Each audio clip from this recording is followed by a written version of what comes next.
Hello, my YouTube world. This is Johnny Mo. What's going on? Happy Father's Day to all you fathers out there. Just wanted to remind you, anyone can be a father, but it takes a real man to be a dad. Happy Father's Day. What's going on? I want to talk to you about a topic today, bagging versus side discharging. What a hot topic this time of year. The grass is growing through the roof. We've gotten rain every single week, and it's in that temperature zone, that 75 temperature zone. Grass likes to shoot up around the Northeast. Likes to go between 9 and 12 inches in a week, and you're trying to cut it down to 4, 3.5, taking on a lot of growth.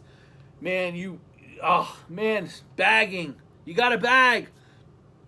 I used to be a very big bagger. I will admit it. 2001, I bought a Toro Superflow system deck. I came from an Exmark, which I side discharged everything, and I went right into a Superflow system. So from 96 to 01, side discharged everything. And then the Superflow system is when I realized not all decks are created equal. You're like, Johnny, you should have known that. Well, I didn't, because I had an Exmark and I had Toro walk behinds. So when we came, the Exmark just side discharged everything. And it was a beautiful mower, never had an issue. Just always side discharge, never an issue. When I bought the Superflow system, there became an issue. That issue was this. It just sucked at side discharging. It absolutely sucked. It just couldn't clean anything up. It would blow clumps when it shouldn't be blowing clumps. And I couldn't clean a lawn up with it. So I bought something that I regret from this day till that day. I bought a twin bagger for it. And I became an all-out bagger. I just bagged everything, no questions asked. And sure, man, the little lawns on the little city lots, you can get in there and bag them all up, dump them on a truck, you're done. Is it quicker? Probably is quicker. Absolutely. But where you lose the time is when you dump the truck. Now, at the time, I had a dump spot that was about 5 minutes from my house, but it was a little work. I had to go to the back side of the hill. I would dump the truck. Back then, I didn't have a dump insert. I had to pull it. I used to put it all on a tarp, and I would pull the tarp off. Now, if the tarp was too big, I'd have to get there, kick the grass off, shovel it off, and then pull the tarp off, and then throw it over the hillside, because I couldn't get the truck next to the hillside because, obviously, you don't want the truck going down the hillside. So then you had to kick it over the hillside, or you take a big backpack blower and just blow it over. But that's all work. That's all time that takes away from the profit of you actually side discharging the lawn, or mulching the lawn, or however you do to make that lawn look good. And I didn't realize it then. It's just something I always did. And about 5-6 years ago, it just came to me. It's like it's just crazy. All I'm doing is bagging. It's my pumps. I'm going to just tell you this story real quick.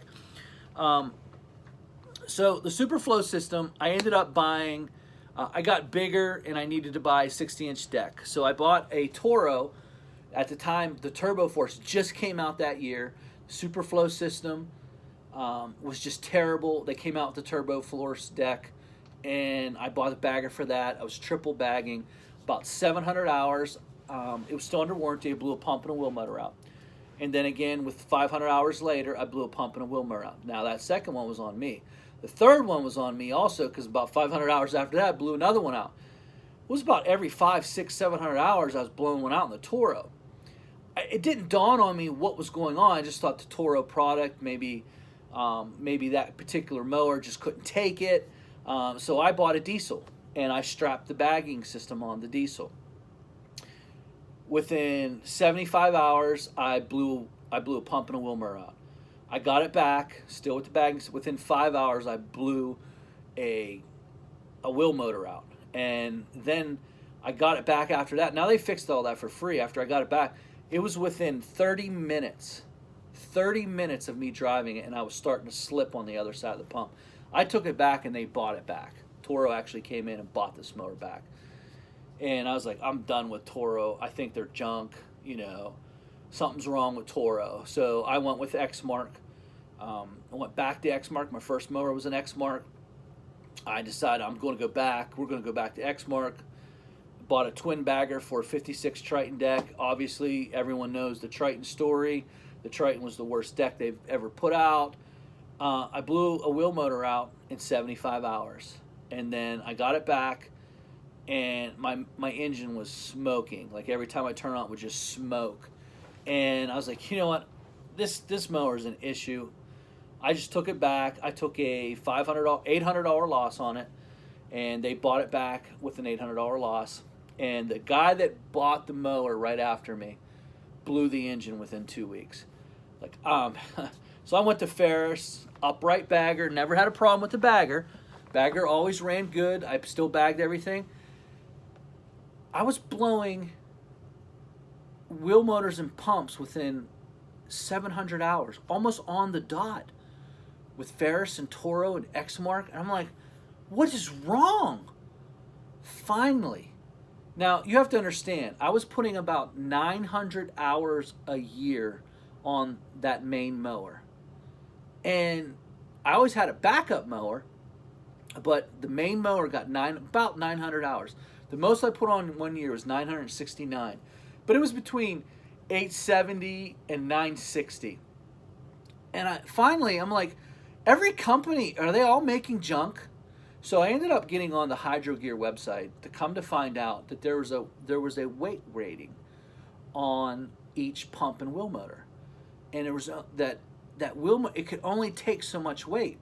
Well, I went back and I looked at my Ferris. Like, well, the Ferris is 1,200 plus 300 pounds in bagging stuff, and with the weight kit, the side bagger, and the metal on the back.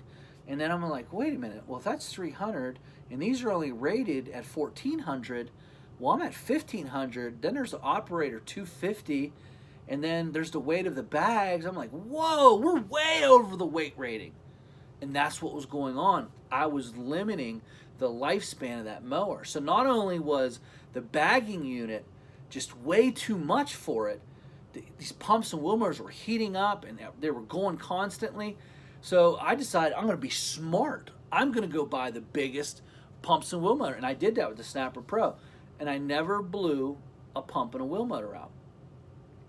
What I noticed, though, is that everything got tired right around 900 to 1,000 hours. The pumps and wheel motors were tired, and the engine was tired. And so basically, if this mower was going to go to 2,000 hours,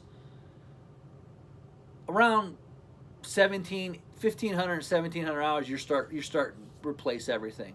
I was starting to replace everything, like the clutches, all the things that wear. I was starting to replace them at around the 900 mark, where usually you don't run into that between the 1,400 to 1,800 hour mark. So that's what bagging was doing. I was spending all this money on dumping my truck. Sometimes I paid $20 a truckload. I spent so I just went on a search. And I decided I'm going to side discharge. And every year I got a little bit braver. Now, I would never bag during the summer. And then I was like, I don't know how you can bag through. I don't know how you cannot bag through the spring. And I was like, there's no way. You got to bag that. What was happening is, guys, when you bag through the spring, you take away summer cuttings. You take away all the nutrients out of the lawn. You take away all the lawn clippings, which helps water the lawn. And then what happens is in the springtime, in the summertime when it starts to dry out, your lawns that you're bagging are the first ones to go. And sure, there was great lawns where there was woods you can dump in and made it easier. Sure it was. But all the money you're losing, the quality of the machine, everything, you just lose so much. And then when you really get in the bag, you start buying walker mowers, or you start buying mowers that are dedicated to bagging. They're not good for anything else but bagging. So you spend, I priced out a 48-inch walker it was just bagging, and you had to lift and manually do the deck. It was $13,000.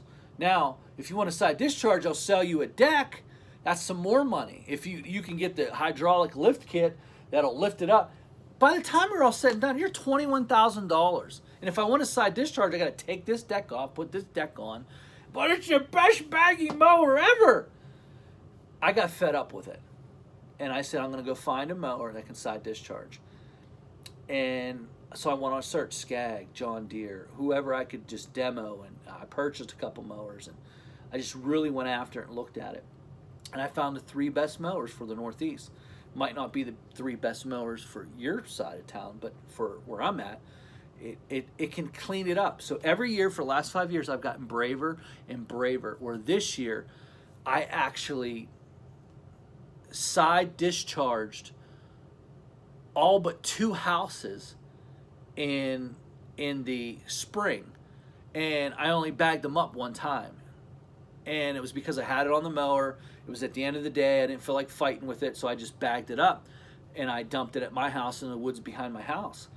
But now I'm to the point now where I no longer, it's taken me a lot of years and really being brave, because once you're addicted to bagging, you're addicted, so I side discharged for the first now. Every year in the last 3 years, I really got brave. Last year I only bagged 3 weeks out of the season. It was the 3 hardest weeks, and then I was done with the bagger. This year I only used it 2 times, 2 lawns, 2 times. And of course I used it spring cleanup, and I also use it in the fall cleanup. That's where they really shine. If you're gonna do a lot of leaves, obviously that is a great opportunity for you to make extra money, and they are useful there. But there are other ways around it, and we're going to talk about that in later videos. I'm just giving you the reasons why I don't bag anymore. So Johnny, what did you do this year? This year was the hardest spring I've ever seen in 22 years. Grass is growing through the roots every week. It rain. You're cutting wet grass. You're just constantly. So I'm going to give you some tips and say, I don't want to bag anymore, because I've had the same issues that you're talking about. Whether you believe it or not, you're losing money by unhooking the truck and going dumping. Any profit that you had in the lawn that you felt it was quicker, by bagging it up, you've lost it the moment you've unhooked your truck and you went down the street to go dump it. That profit is completely gone, because you got to count that time in. The only way I would suggest bagging, if you're a bagging company, would be to absolutely upsell that service. So you say, Johnny, I'm going to offer bagging. Well, if it's a $40 lawn, it just became a $65 lawn. If you want me to bag your lawn, it'll be $65. You can't do that. That is the only way that you're going to be able to make money, because as soon as you unhook that trailer and go down the street and go dump, and you add that time in for how long it took you to bag it and then dump it on the truck, it takes time to do that, guys. What takes time to double cut too, Johnny? Absolutely. And I will tell you that it's faster to double cut, not triple cut, to double cut a lawn and make it look pretty good than it is to stop your mower, flip the hopper, pull out the baggers, throw all 3 baggers up, jump on the truck, shake them out, jump down, put them all back in, and go finish. While you're doing that, I'm double cutting and I'm back, because this is what I do. Last tip, and I'm going to let you go. So what I do is I cut the whole lawn down. I cut it at the height, the exact height.